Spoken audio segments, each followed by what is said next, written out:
and gentlemen, welcome to the Hollywood premiere of Dragon Ball Z Resurrection F.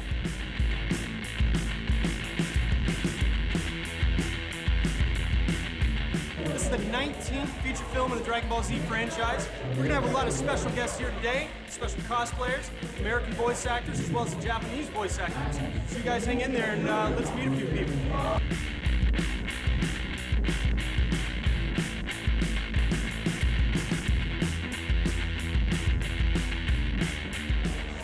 Has been in my heart, like ever since I was a kid and I started watching Dragon Ball Z.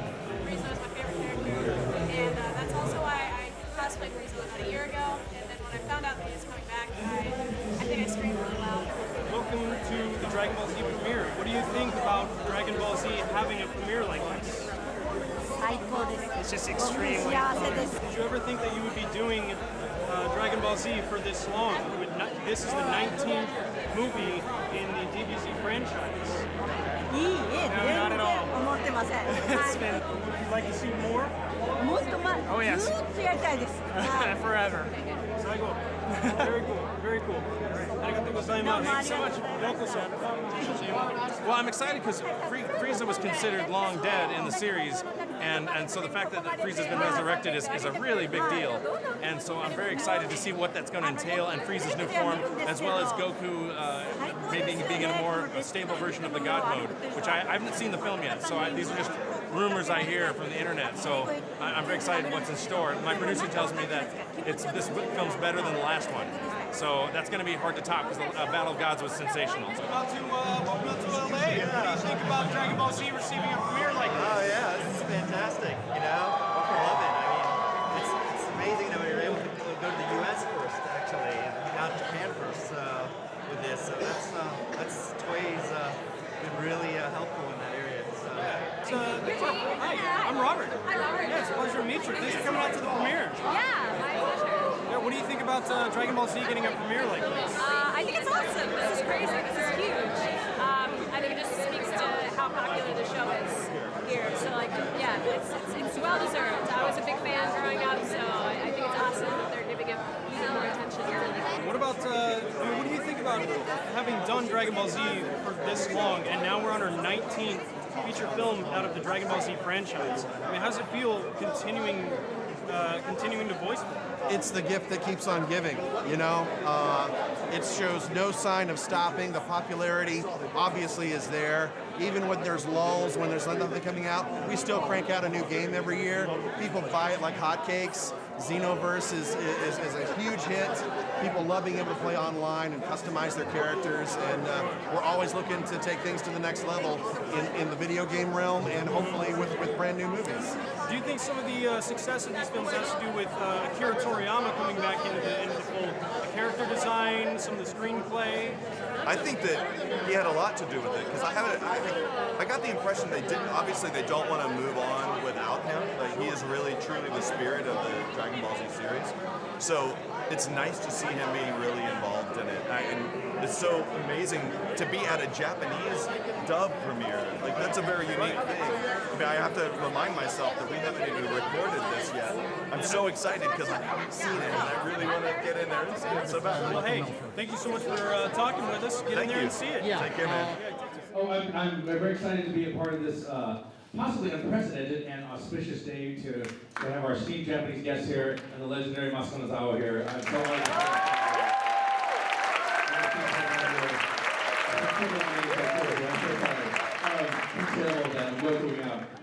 so I'm too excited about this film. I'm going to turn it over to Nozawa-san. There we go. Thank you so much for coming. Thank you.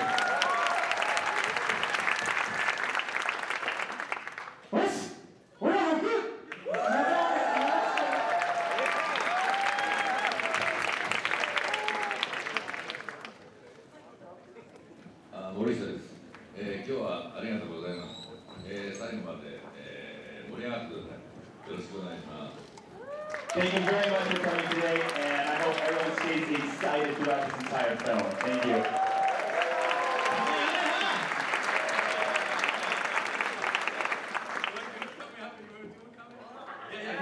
All right, come on, holla. Here we go, guys. What?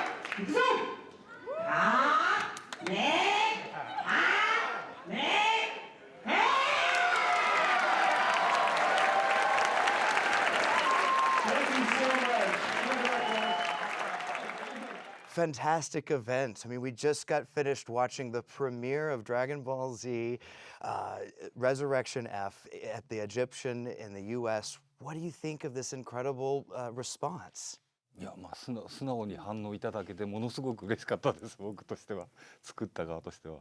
もうその通りで、ちゃんとここで笑ってほしいっていうところでもうざっと皆さん笑ってくださったから最高でした。うん。Were you aware that the American following for Dragon Ball Z was this enthusiastic? まあ、インターネットでたまに見たりはしてましたけど、まあ、生で聞いたのは今回が初めてなので。私はアメリカには2回ほど去年と一昨年来て神と神の時に来たんで、その反応はものすごく良かったんで分かってるんですね。もう大勢愛してくれてる人がいるってことは。でも一回一回がなんかちょっとずつ増えてるような気がするの、私の中では。うん。It's a spirit bomb. Genki Dama. Genki Dama. Genki Dama. Yeah.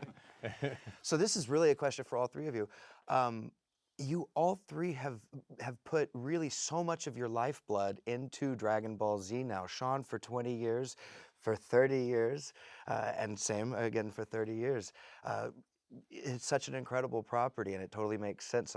I'm doing the same myself. But talk to us a little bit about just the longevity of this show, how long that you've been working on it and doing it, and the excitement. 最初始めた頃は原画と動画を交互にやって、作画監督になって、それから映画の作画監督になって、最終的に今監督という形でやらせてもらってます。Impressive. うん、私はやっぱり役者ですから、最初からの出会いでもう悟空と一体になってずっと長年やってきてるわけじゃないですか。でただね、悟空がやっぱり成長してるんですよ。最初はまあ子供だったから当たり前のことなんですけど、大人になってからも決して俺は強いんだってものは出さないし、自分のための修行をずっとこうやってからもう人間的にも素晴らしくわずかずつだけど、大きくなってると思うんですよね。これからもどんどんもっともっと大きくなってすごい悟空になると思うんです。はい。It's funny that you mentioned the arrogant. One time we had a translation kind of miscommunication on the script, and I was in the recording booth, and Goku sounded kind of arrogant, and I said Goku's never arrogant, and we changed the line there because we looked at it like, oh yeah, we gotta fix that. And because having been with the character as long as I have, which is not nearly as long as Nozawa-san, it's still, you start becoming, like there's not a day that goes by in my life that I'm not connected to the character in some way. And as being the dub actor, it's a unique position because it's not a voice. It's not. I wasn't there from the inception, but my life would be radically different without. I mean, I owe everything I have to Dragon Ball and Akira Toriyama, and so to be a part of it and to have you guys be so gracious to let me be a part of this with you is it's kind of a dream come true that I didn't know I had. You know. So this is a very unique opportunity for us because we've got the English voice of Goku, Yes. Japanese voice of Goku, and then someone who's been involved with the character design, and so all of his gestures and his body movements and his design and what he looks like also by you. So between both countries, the three of you are bringing this incredible individual to life. One thing that really surprises and kind of, I don't know if it shocks me or not, but you and Sean have very, very identical views of the character. Yeah. And you've not had conversations. No, we've only spoken briefly. Right. Yeah. But yet, and so I was wondering if you knew just how much in common the two of you have in the view of the character. 私はね、前にもお会いしてて、ちょっとお話伺ったから、同じだなっていうのは思ってましたね。Yeah, and that brings me to a quick question I wanted to ask. And I swear only because when I did a panel with you, I could feel this, but like, not to sound strangely metaphysical, but is playing Goku like a spiritual channeling? Is it a spiritual experience for you? Because for me, it's like, that's what I mean, when you're an actor, that's what you try to do with all your characters, but Goku in particular, you really have to, you're channeling a lot of energy. And I remember being in music school and kind of coming up for my idea behind what I believed an artist was about in terms of music. And for me, I use the metaphor of a superconductor, which has no electrical resistance. And so when I was studying music, I was trying to have very little resistance between me and the audience, and I never could quite realize that. But with Goku, there's so much power and so much going through you. I wonder if it's a spiritual experience for you. 私はね、そんな立派なあれはないんですけどね、やっぱりいろんな役をやりますからね。絵を見てマイクに行くまで、その前はちゃんとどういう育ちをしたっていうのだけは読むんです、原作を。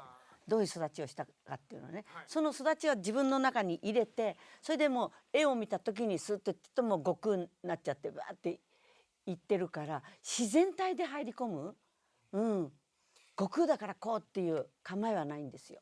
Ancient gods, I could have picked Thor or some other Norse god or whatever, but the peace and love and no ego and no cockiness. So when you have God mode Goku saying cocky things, that seems antithetical to how we understand gods. But then again, I'm like, these are more archetypal gods, like Greek god archetypes is the way these characters are. So since they are, those guys got cocky all the time. So then there's your answer. Bob's your uncle. So the sound, the overall mix in the theater, how did it strike you in comparison to, say, Battle of Gods? I still was. It was hard to judge what Battle of Gods was like in the theater because I was still amazed that it was even in the theater. Like it was. This time we actually spent a little bit more time thinking about, all right, what is exactly this going to sound like in a theater? So for the first time, the producers let us go to like a real sound stage, like a really amazing dub stage where we got to listen to it in a theater-like environment, and we learned a lot of things. And then we kind of rushed back to the studio because it was the day we were supposed to package it up and fix all these mix decisions and then send it off. And I really liked the way it turned out. I thought at the very beginning, I was thinking, I wonder if this is where the whole movie's going to sit dialogue-wise. But Raleigh and Neil and Nathaniel did some pretty cool tricks where it starts off fairly subtle, and then by the time you're at the end of that movie, your ears are like half bleeding, but you don't care. Yeah. You're like, yes, bring me more of it. It was amazing. It's really incredible. I will say I'm trying to, I believe it was when Vegeta had a moment that when he screamed, I literally felt like I felt it in my bones. Yeah. It was intense. They did a really nice job of highlighting the sound of our voices in this one. Yeah, they really did. And they actually add some really interesting vocal effects to our screams these days. And it's different than you might think, too. They do this weird dual pitch thing. So when you listen to a really long scream, they do this thing where it kind of morphs into two pitches, one slightly higher than the other, and creates this great dissonance that makes you feel that way, I think. When a new property rolls down the pipeline, I mean, what's the level of excitement that you tend to have when you start jumping into it? Whether it's a new game, whether it's a Kai, whether it's maybe something in the future? My excitement goes like this, and here's the graph of my excitement. What? Something new? Oh, okay, cool. Oh, okay, I get to watch all these? Awesome. All right, okay, now we have to start casting it, and the deadline's getting really close.